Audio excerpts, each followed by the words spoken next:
Puji Tuhan, Tuhan Yesus baik, amin. Masih dengan suasana yang sama, dari rumah aja, tapi kasih Tuhan tetap selalu baru di dalam setiap kehidupan kita teman-teman, amin. Sore hari ini kita mau menaikkan pujian hanya bagi namanya. Kita mau lebih bersyukur lagi kepada Tuhan. Kita masih sehat, kita masih kuat, pertolongan selalu nyata di dalam setiap kehidupan kita. Terima kasih Tuhan. Terima kasih Tuhan Yesus. Terima kasih Tuhan. Puji namamu. Haleluya Yesus Tuhan.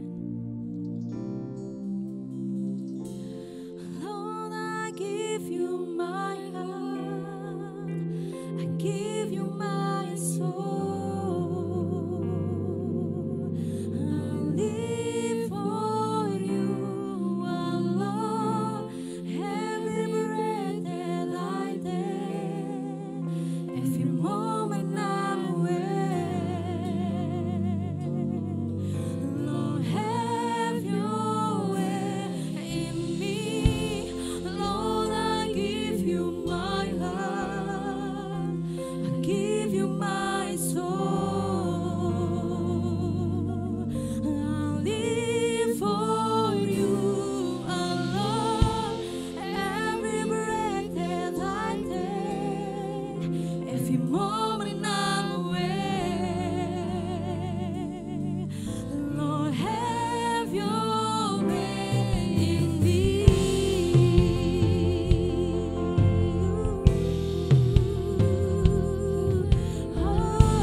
datang Tuhan membawa segenap hati kami Tuhan, segenap jiwa kami Tuhan, bahkan pikiran kami Tuhan Yesus. Terima kasih Tuhan, terima kasih Engkau melawat setiap hati kami Tuhan Yesus. Anak-anak-Mu Tuhan yang ada di rumah Tuhan, Engkau juga melawat mereka Tuhan Yesus. Terima kasih Tuhan, terima kasih. Kami alaskan Tuhan doa ini ke dalam tangan-Mu, hanya di dalam nama Tuhan Yesus Kristus. Haleluya, amin. Haleluya, puji Tuhan. Energinya benar-benar tetap kerasa seperti kita ibadah pada biasanya. Oke, mungkin teman-teman di rumah lagi benar-benar merasakan euforianya. Oke, Tuhan baik, amin saudara. Lord, you are good all the time.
Yesus.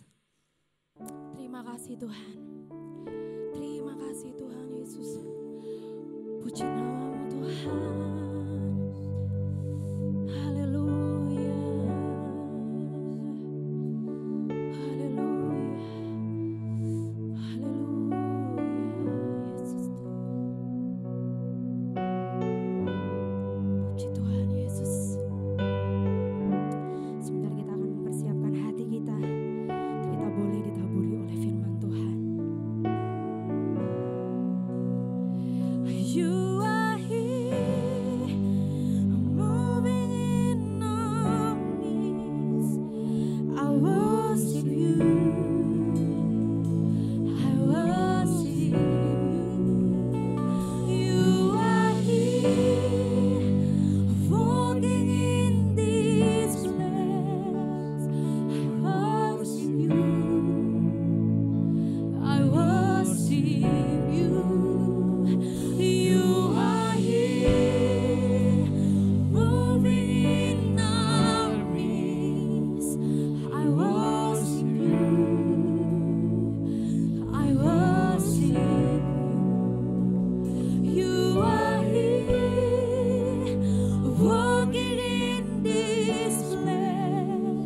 you're working.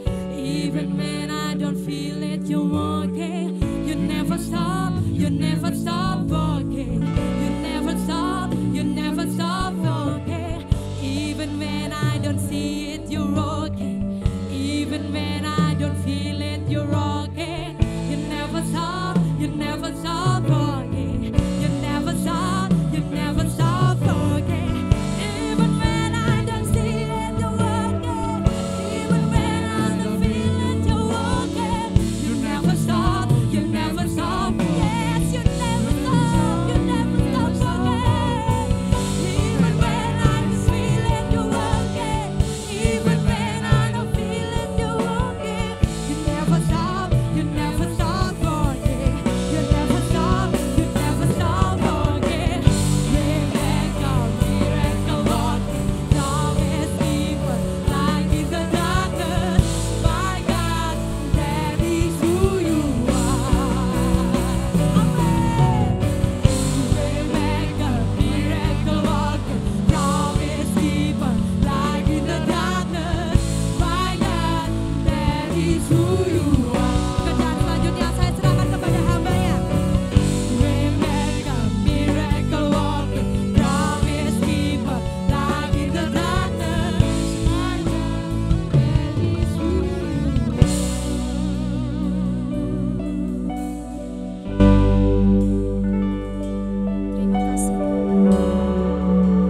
Terima kasih Tuhan. Kami mau siapkan hati kami untuk menerima firman-Mu. Urapi hamba-Mu sehingga kami yang menerima firman-Mu boleh menjadikan firman ini kekuatan dalam hidup kami. Terpujilah nama-Mu Tuhan Yesus. Berhadiratlah Tuhan di tengah-tengah ibadah kami melalui setiap firman yang kami dengarkan. Inilah doa kami siapkan hati kami menerima firman-Mu. Dalam nama Tuhan Yesus Kristus. Haleluya. Amin. Puji nama Tuhan.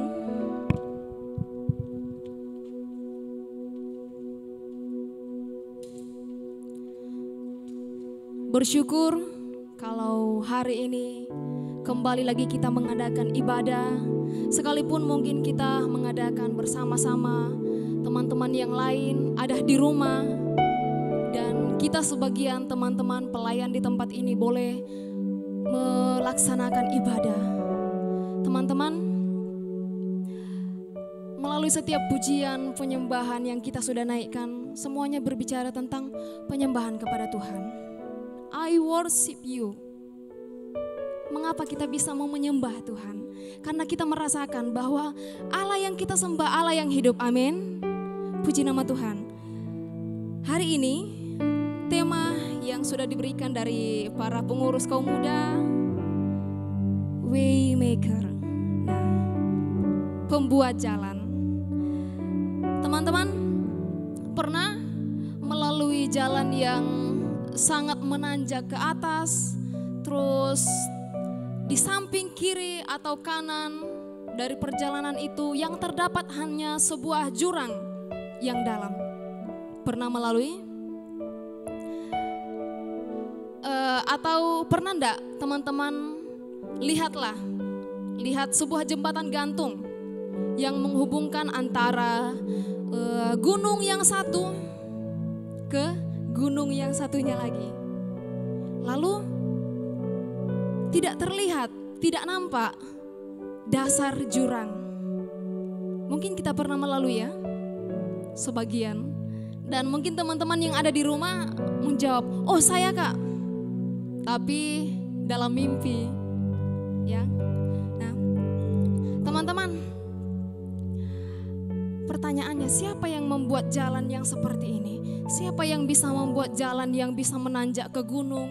Terus siapa yang bisa membuat jalan yang menghubungkan antara gunung yang satu ke gunung yang satunya lagi? Apakah itu terbentuk sendiri?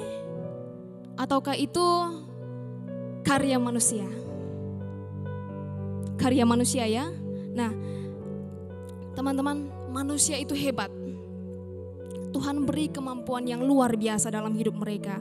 Tapi satu hal, teman-teman, mungkin manusia bisa sangat hebat dengan karya-karya mereka yang membuat jalan yang terlihat luar biasa, terlihat sangat menakjubkan. Tapi ada satu jalan yang manusia tidak bisa buat. Jalan apa itu? Jalan yang membawa kita pada keselamatan. Nah, satu jalan ini tidak bisa dibuat manusia. Satu jalan ini tidak bisa dibentuk oleh manusia. Hanya Tuhan yang bisa membentuknya. Nah, langsung saja saya mengajak kita semua membuka Alkitab masing-masing. Kita buka di dalam Yesaya pasal 43 ayat 1 sampai ayat yang keempat. Yesaya 43 ayat 1 sampai ayat yang keempat.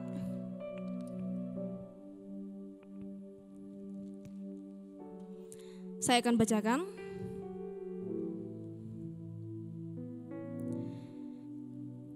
Di sini judul perikopnya, Allah adalah satu-satunya penebus.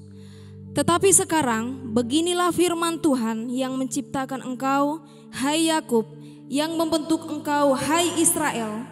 Janganlah takut, sebab aku telah menebus engkau.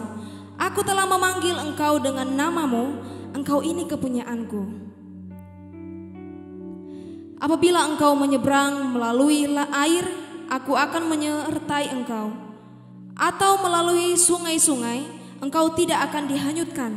Apabila engkau berjalan melalui api, engkau tidak akan dihanguskan, dan nyala api tidak akan membakar engkau. Sebab akulah Tuhan Allahmu yang Maha Kudus, Allah Israel, Juru Selamatmu. Aku menebus engkau dengan Mesir dan memberikan Ethiopia dan Sheba sebagai gantimu. Oleh karena engkau berharga di mataku dan mulia, dan aku ini mengasihi engkau, maka aku memberikan manusia sebagai gantimu dan bangsa-bangsa sebagai ganti nyawamu. Wow, luar biasa teman-teman. Saat saya membaca ayat ini, saya melihat bahwa pengorbanan Tuhan bagi bangsa Israel ini terlalu sangat amat luar biasa. Ya, pengorbanan Tuhan itu tidak terhitung. Nah, mau tanya, masa sih Kak? Kita buktikan dari ayat-ayat yang sudah saya bacakan tadi, atau mungkin teman-teman bisa memperhatikan dari ayat 1 sampai 4 di sini dikatakan Israel ini sudah ditebus oleh Allah. Kemudian Israel ini mereka dipanggil khusus oleh Allah, bahkan mereka ini dijadikan sebagai kepunyaan Allah. Lalu setiap perjalanan mereka ada penyertaan Tuhan. Nah, kalau bangsa-bangsa yang ingin menyerang bangsa Israel, maka bangsa itulah yang akan dihancurkan oleh Allah. Luar biasa. Nah, bagaimana kalau kita memposisikan kehidupan kita milik kepunyaan Allah? Tuhan sudah panggil kita secara luar biasa. Nah, ini yang Tuhan janjikan dalam kehidupan kita bagi kita yang mengikuti Tuhan. Nah, selanjutnya, mengapa Allah ini seperti ini kepada bangsa Israel? Mengapa Allah ini terlalu sangat-sangat mencintai Israel?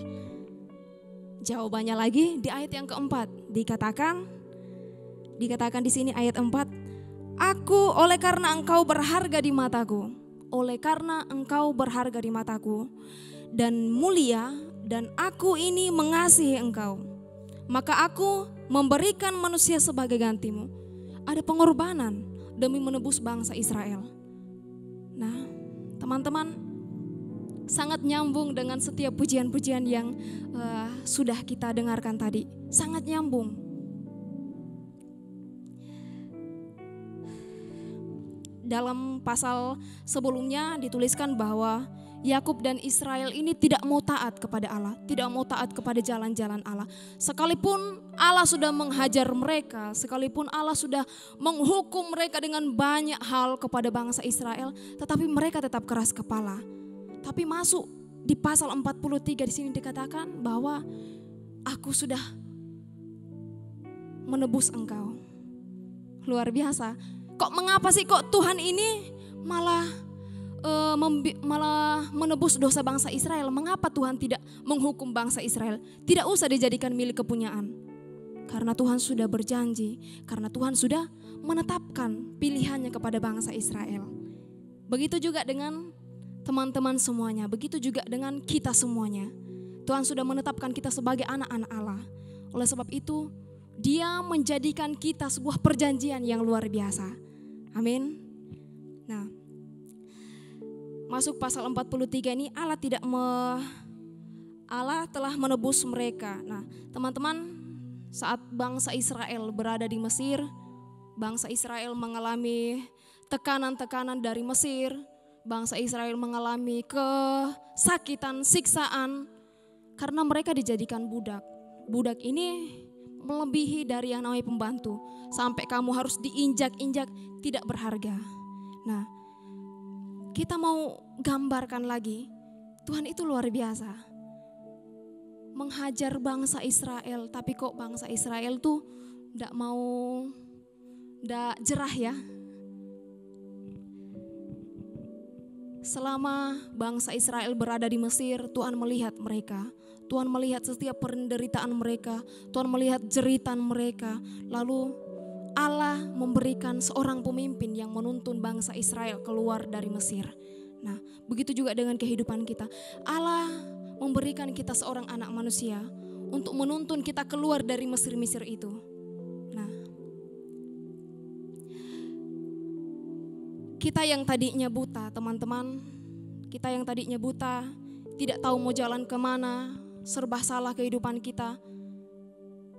Kita mau jalan ke kanan, kita mau jalan ke kiri, ada musuh. Kita mau berusaha untuk melangkah ke depan, ada masalah. Terus kalau kita mengambil keputusan untuk kembali ke belakang, kita juga akan mati.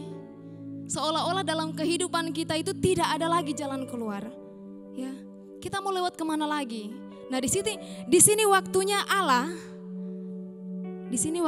Allah memberi kita sedikit waktu. Hei, kamu mau lari kemana lagi? Siapa yang kamu andalkan? Sekarang tidak ada siapa-siapa lagi yang menolong kamu. Nah, di situ waktunya Allah bekerja dalam kehidupan kita. Amin. Waymaker, di mana judul ini pengertiannya Allah atau pembuat jalan. Nah, teman-teman, saya beri sedikit gambarannya, mungkin bisa menyentuh sedikit kehidupan kita. Ada 3 jalan, ada 3 jalan. Yang pertama, jalan itu lurus, sangat lurus. Ada 3 jalan yang ditunjukkan kepada 3. Yang pertama, jalannya itu lurus ke depan. Terus, yang jalan lurus ke depan itu saat kita melihat dari jauh, sudah ada kelihatan bayang-bayang, ada kesuksesan, ada ketentraman. Terus jalan yang kedua, kita melihat ada jalan yang penuh dengan keloan, penuh dengan jalan yang berkelok-kelok. Nah, ini kita dari depan saja sebelum kita melangkah kita sudah tidak bisa melihat gambaran apa yang di sana. Lalu kita berusaha melihat melalui jalan itu setengah perjalanan. Kita juga masih belum melihat apa-apa, belum ada bayangan apa-apa. Terus jalan yang ketiga, jalan itu berkelok, kemudian dia lurus. Banyak orang yang melalui jalan ini. Oh iya, mungkin ini jalan Tuhan. Terus saat di tengah perjalanan melihat, oh ada sesuatu yang disediakan di sana. Ada harta, kebahagiaan, kemakmuran, dan lain-lain sebagainya. Pertanyaannya, jalan mana dari ketiga jalan ini yang kalian pilih? Secara jujur pasti banyak yang memilih, aku pilih jalan yang sudah terlihat masa depannya di situ. Ya, banyak yang memilih situ. Dan tidak banyak yang memilih jalan yang kedua. Karena banyak orang-orang Kristen saat ini sudah mulai putus asa. Kok saya mengikut Tuhan Yesus, saya mengikut perintah Tuhan, tapi kok belum ada jaminan, belum ada gambaran mau sukses sama sekali. Atau sama halnya dengan kita berdoa kepada Tuhan. Kita berdoa sudah lama, kita sering datang ke gereja berdoa bersama-sama, mengikuti persekutuan bersama-sama, tapi tidak ada gambaran sama sekali. Nah, ada juga kejadian mungkin kita berdoa sama Tuhan. Tuhan, berikan saya pasangan yang baik, yang terbaik. Pasangan yang terbaik. Nah, kita menantikan janji Tuhan. Nah, waktunya tiba, Tuhan beri 2 pilihan. Biasanya kan ada 3 pilihan, tetapi untuk sementara Tuhan beri 2 pilihan. Yang pertama, pasanganmu rajin ibadah tapi tidak seiman. Yang kedua, pasanganmu malas-malasan ibadah, kadang 1 bulan sekali datang ibadah, tapi satu iman, maksudnya satu agama lah, anggaplah seperti itu. Nah, mana yang kalian pilih? Loh kok Tuhan kok kasih 2 pilihan yang seperti ini? Kira-kira Tuhan ini benar-benar enggak kasih saya pilihan seperti ini? Lalu saat mulai putus asa, bingung, pilih yang mana? Lalu pilihlah salah satu dari antara mereka. Nah, apa yang terjadi? Saat sudah tidak berdoa lagi kepada Tuhan, hubungan mereka pun tidak bisa berjalan dengan baik. Nah, teman-teman, tahukah teman-teman, Tuhan itu baru saja kasih pilihan yang ketiga muncul. Sudah gagal duluan. Nah, banyak yang menyalahkan Tuhan. Tuhan, kok yang saya minta ini tidak sesuai dengan kok yang Tuhan kasih sama saya ini tidak sesuai sih dengan permintaan saya, dengan keinginan saya. Kalau bisa ya Tuhan langsung ngomong, loh kamu saja tidak tunggu dengan setia. Kalau kamu tunggu setia pasti kamu bisa dapat. Amin. Puji nama Tuhan. Hidup kita hampir sama dengan bangsa Israel. Perlu dihajar dulu, baru kita mau kembali. Perlu dihajar dulu, supaya kita mau benar-benar mengikuti jalan Tuhan secara presisi. Nah, mengikut jalan Tuhan secara presisi benar-benar kita harus sesuai telapak kaki Tuhan. Jejaknya di sini kita harus sama sesuai dengan telapak kaki Tuhan. Tidak boleh keluar. Dalam kehidupan kita seringkali melenceng. Tuhan, aku mau mengikuti jalan-Mu. Tuhan sudah kasih jalan seperti ini lurus. Kita malah ingin berjalan, ada sesuatu yang menggoda kita geser lagi. Nah, kadang-kadang kita seperti itu dan saya pun sering mengalami seperti itu. Nah, teman-teman, Mesir, berbicara tentang Mesir. Mesir apa yang masih mengikat kehidupan kita? Mesir apa yang masih mengikat pribadi kita?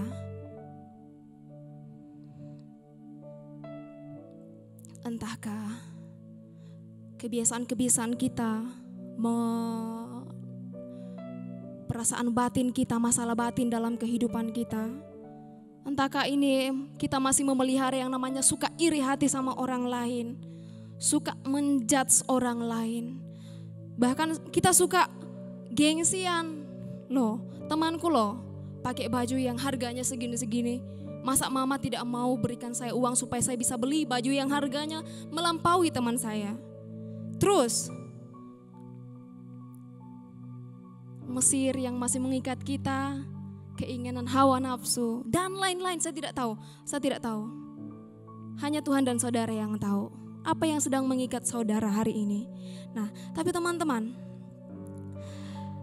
dengan keinginan kita yang seperti ini, dengan kita masih diikat oleh keinginan Mesir, kita masih diikat oleh keinginan daging kita. Satu hal yang saya mau katakan, percayalah bahwa kita tidak akan pernah layak di mata Tuhan. Sekalipun kita sudah menaikkan pujian sampai kita melompat-lompat, sampai kita harus jungkir balik, kita berdoa, kalau kita masih mengikatkan diri kita kepada hal-hal yang seperti ini, jangan harap. Nah, Tuhan mau saat kita mengikuti jalannya, ayo berusaha, bangkit, lepaskan semuanya, baru kamu jalan. Nah, selanjutnya ada langkah yang harus kita lakukan supaya kita bisa keluar, ya. Yang pertama di sini kita berdoa. Kita perhatikan di ayat yang ke-11 sampai ayat yang ke-13. Mungkin teman-teman bisa membacanya masing-masing di rumah ya. Ayat yang ke-11 sampai ayat yang ke-15. Saya akan bacakan saja.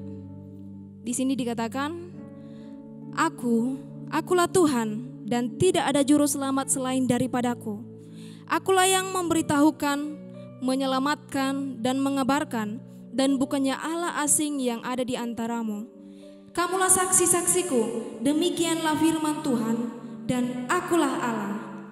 Juga seterusnya aku tetap diam, dan tidak ada yang dapat melepaskan dari tanganku. Aku melakukannya, siapakah yang dapat mencegahnya? Nah, ini berbicara tentang saat Allah sudah berfirman, saat Allah sudah melakukan sesuatu dalam kehidupan kita, siapa yang dapat mencegahnya? Ini tentang kekuasaan Tuhan. Nah, teman-teman, kita harus sadari kalau kita berdoa pasti ada kalanya doa itu lama sekali baru dijawab. Ya. Tapi Tuhan berkata seperti ini, ayo bangkit dan keluar dari Mesir.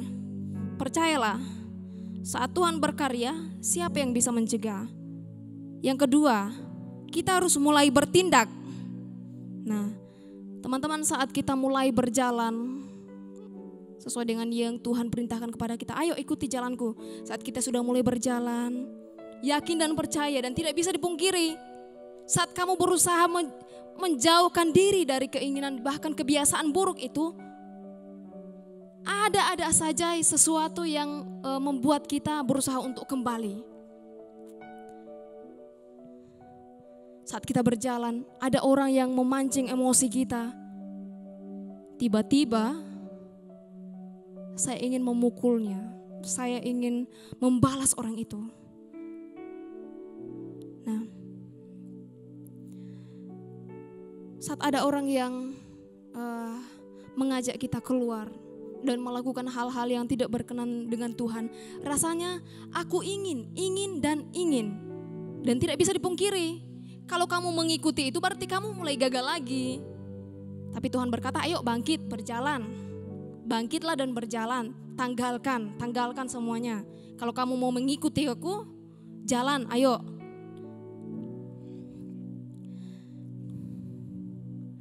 Saat kita berusaha tetap berjalan pada jalan Tuhan, Tuhan selalu mengatakan seperti ini. Aku tetap memelihara kamu. Aku menjagamu agar tidak jatuh lagi.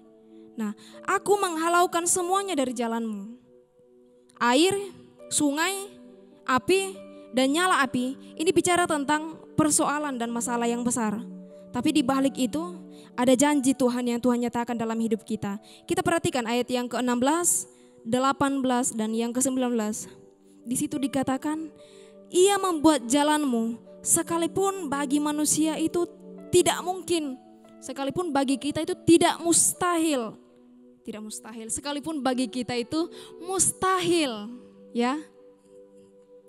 Puji nama Tuhan, masih fokus, puji Tuhan. Jadi Tuhan berkata, aku akan membuat jalanmu, sekalipun secara mata kita, secara pengharapan kita sebagai manusia, bagaimana mungkin saya harus melalui jembatan yang kosong ini? Tidak ada lagi sambungannya ke seberang. Padahal Tuhan berkata, ayo jalan terus. Saat kita mulai jalan terus, Tuhan menghalaukan setiap kabut-kabut yang menghalangi pandangan kita dan mulailah kita berjalan. Itu maksud Tuhan. Tuhan membuat jalan kehidupan kita pada kehidupan yang menerima keselamatan. Nah, saat kita mulai berjalan, Tuhan selalu senantiasa beri kita kekuatan, teman-teman. Mungkin ada yang sedang memiliki pergumulan dalam keluarga mereka, pergumulan dengan pekerjaan mereka, pergumulan dengan studi mereka, nanti saya lanjut dan lain-lain sebagainya. Tapi ayat 5 katakan, jangan takut, sebab aku menyertai kamu.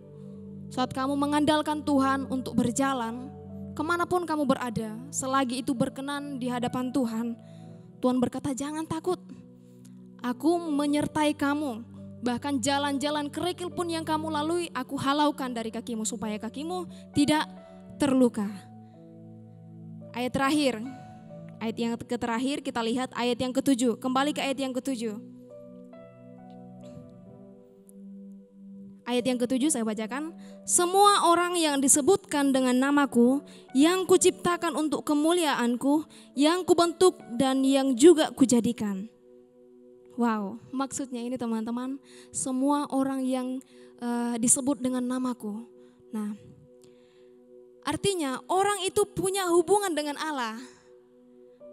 Seperti teman-teman punya marga? Enggak punya marga. Enggak ada marga ya. Nah, seperti saya, Nurianti, marganya Paunganan. Itu berarti, oh itu keluarga Paunganan. Nah itu juga dikatakan umat-umat Allah yang disebutkan dengan nama Allah. Nah maksudnya itu, orang itu punya hubungan dengan Allah. Setiap kepunyaan Allah punya tanda atau identitas dalam diri mereka. Nah anak-anak muda yang ada di tempat ini, bahkan yang di rumah, yang terus setia kepada Tuhan, jangan khawatir. Kita sudah punya tanda kepemilikan daripada Tuhan. Kamu dan saya adalah anak-anak Allah, amin. Sinawa Tuhan, asal jalan sesuai dengan yang diperintahkan Tuhan. Nah ayat yang ke-10, tujuan Tuhan pilih kita sebagai kepunyaannya yang berlabelkan namanya, supaya di ayat yang ke-10 di sini dikatakan supaya kita ini menjadi saksi, menjadi anak-anak Tuhan yang menjadi saksi. Kemudian percaya pada rancangan Allah. Teman-teman percaya rancangan Allah dalam kehidupan teman-teman ajaib dan luar biasa. Buktinya bisa memberikan contoh pekerjaan Tuhan yang ajaib dan luar biasa itu seperti apa dalam hidup teman-teman.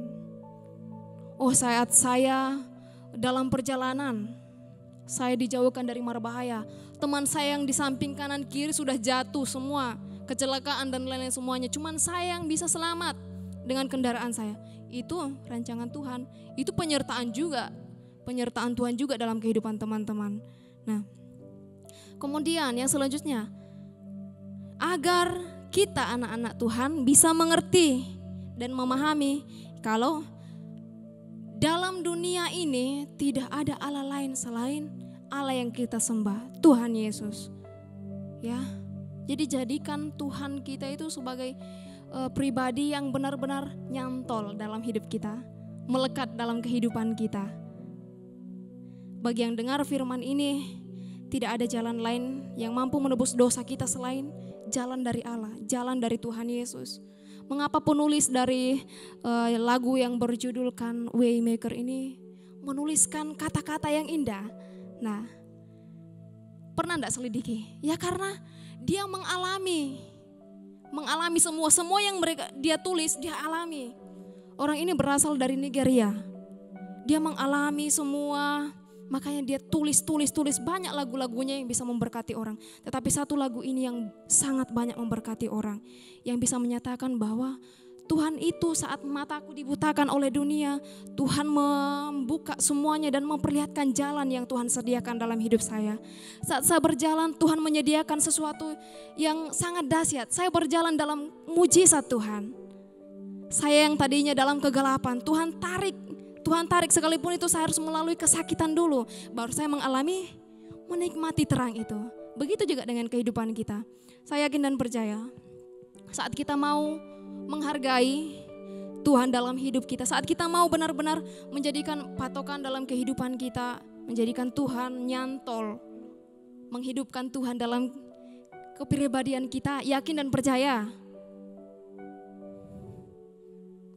percaya kita bisa mengalami semua apa yang Tuhan sudah sediakan dalam kehidupan kita. Nah, puji nama Tuhan. Para singers boleh maju, pemain musik boleh maju.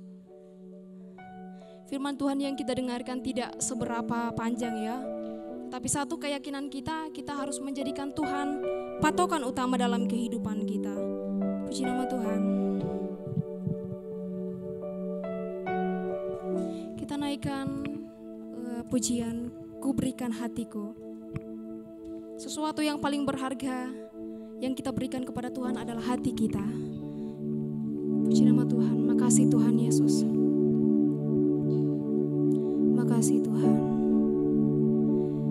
Ku berikan hatiku dan jiwaku, semuanya bagimu di dalam hidupku, di setiap waktu. Nyata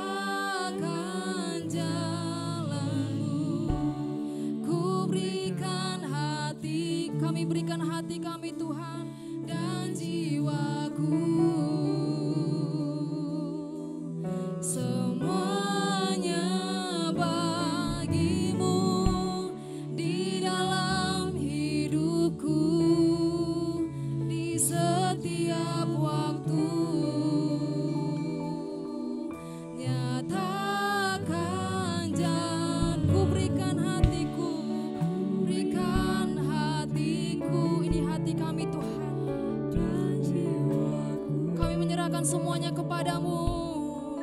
Semuanya bagimu di dalam hidupku, di setiap waktu.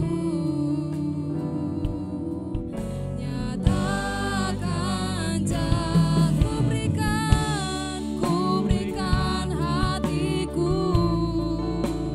dan jiwaku. Semuanya bagimu di dalam hidupku, di setiap waktu. Nyatakan sekali lagi, ku berikan hatiku dan jiwaku. Semuanya bagimu di dalam hidupku, di setiap waktu. Nyatakan ku berikan hatiku dan jiwaku. Semuanya bagimu di dalam hidupku, di setiap waktu. Nyatakan jalanmu. Haleluya, haleluya. Kami berikan hati kami yang terbaik kepada Engkau, Tuhan Yesus. Haleluya, haleluya, haleluya. Yesus, glory bagimu, glory bagimu. Kau dahsyat, Kau luar biasa, Kau ajaib. Kami menikmati hadirat-Mu, kami menikmati Kau, Tuhan Yesus. Haleluya, haleluya, haleluya, haleluya. Makasih dengan sungguh-sungguh.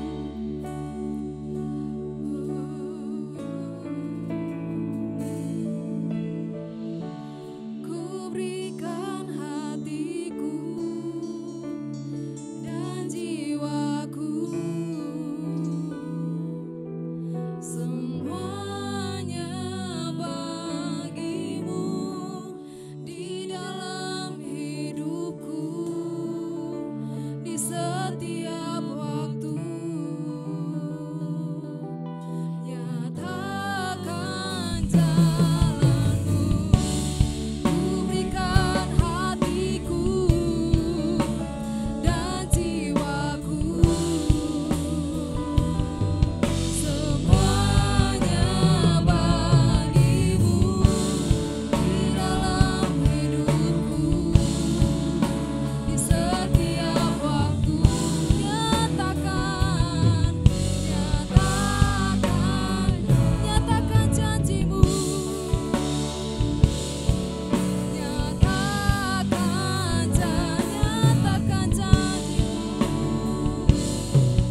Nyatakan jalanmu.